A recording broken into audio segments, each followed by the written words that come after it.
Olá, pessoal! Então, hoje a gente vai falar um pouquinho sobre rins, vias urinárias e bexiga. Então, antes de mais nada, a gente precisa falar das funções desses órgãos e dessas divisões do sistema urinário. Bom, os rins, eles são muito importantes para o equilíbrio hidroeletrolítico, então, sódio, potássio, cloro. Também o equilíbrio ácido-básico, né, com a eliminação ou a reabsorção de H+, a manutenção da pressão arterial, a produção hormonal, como a produção de eritropoetina, e a eliminação de substâncias tóxicas, como a ureia. O ureter, então, ele tem a função de levar a urina produzida no rim até a bexiga. A bexiga, por sua vez, ela tem a função de armazenar essa urina. E a uretra, né, que é uma condução que a urina vai da bexiga até o meio externo.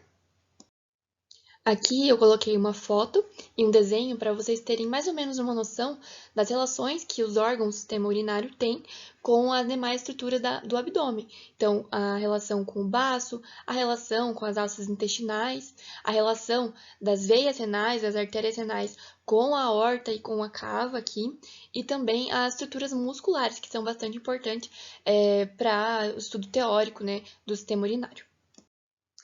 Então, aqui a gente vai falar um pouquinho do primeiro órgão que a gente imagina quando vai falar de sistema urinário, são os rins.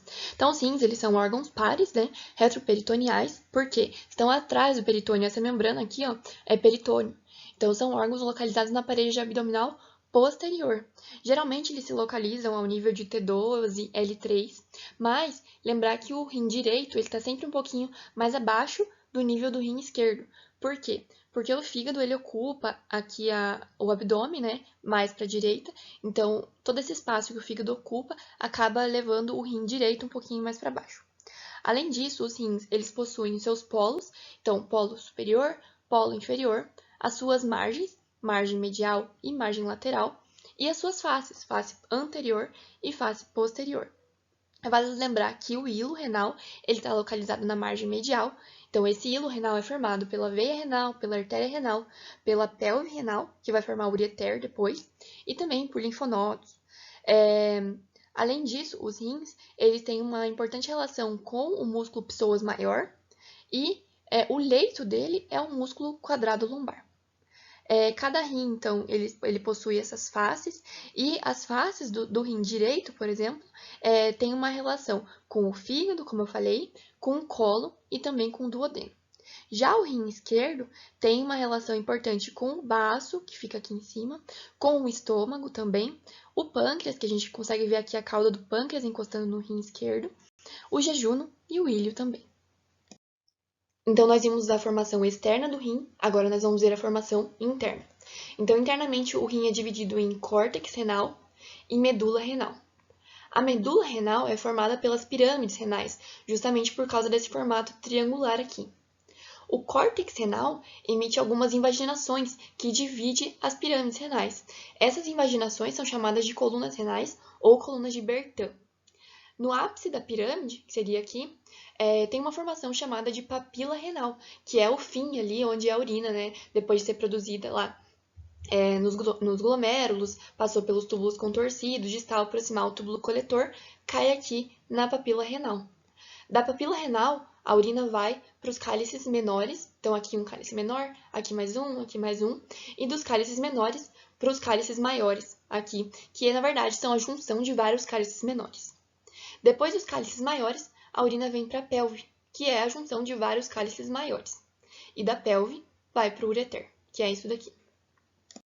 O rim, ele é uma estrutura muito nobre do nosso organismo, então ele precisa ser protegido. E quando nós falamos de proteção no organismo, a primeira coisa que devemos pensar é gordura. Então o rim, ele é todo revestido por tecido adiposo, mas nós temos as divisões dessas camadas desse tecido adiposo.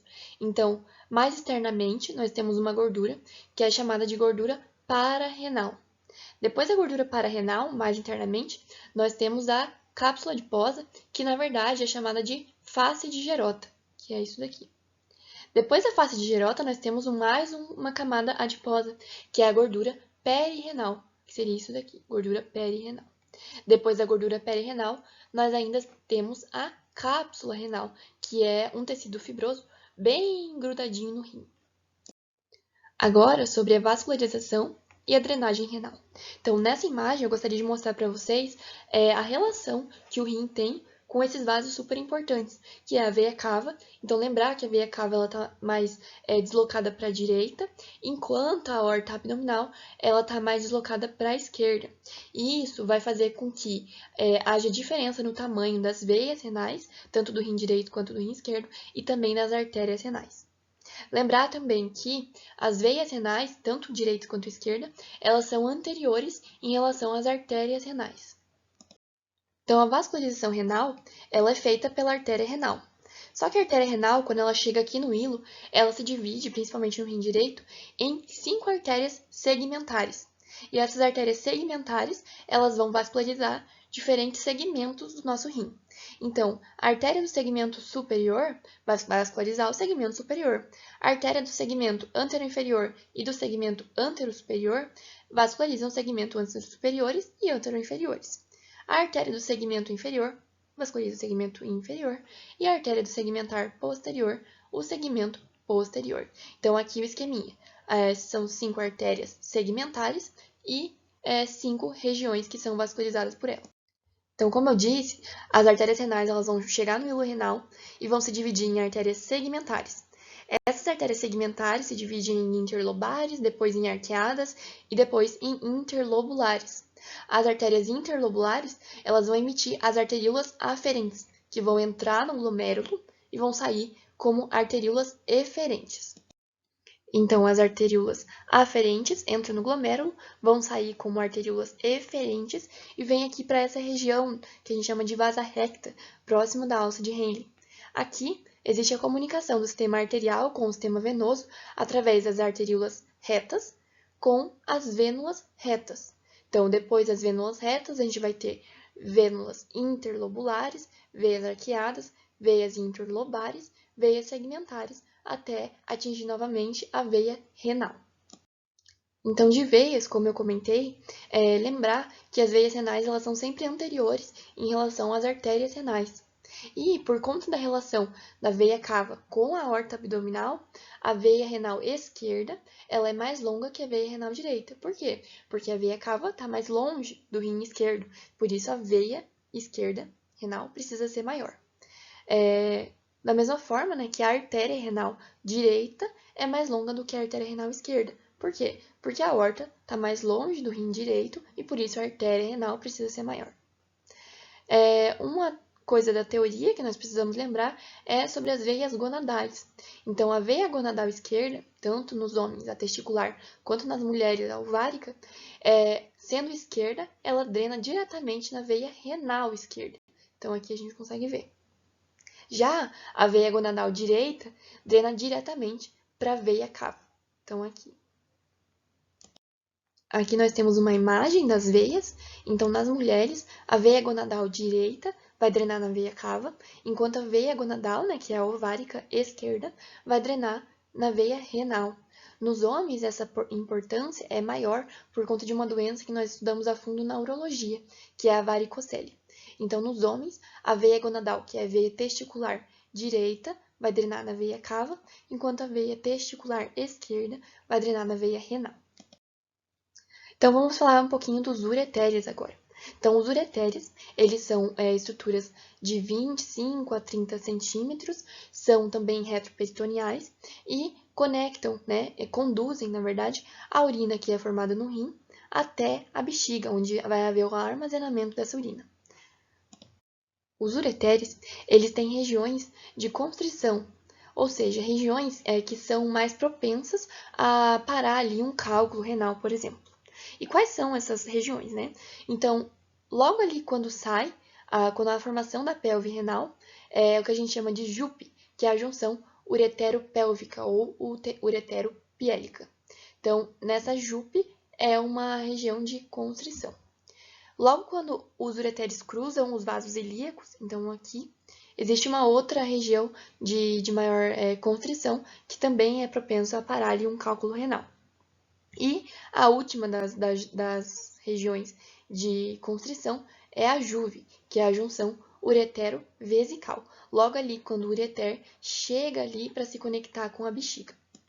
O ureter feminino, ele tem uma relação importante com uma artéria que é ramo da artéria ilíaca interna, que é a artéria uterina.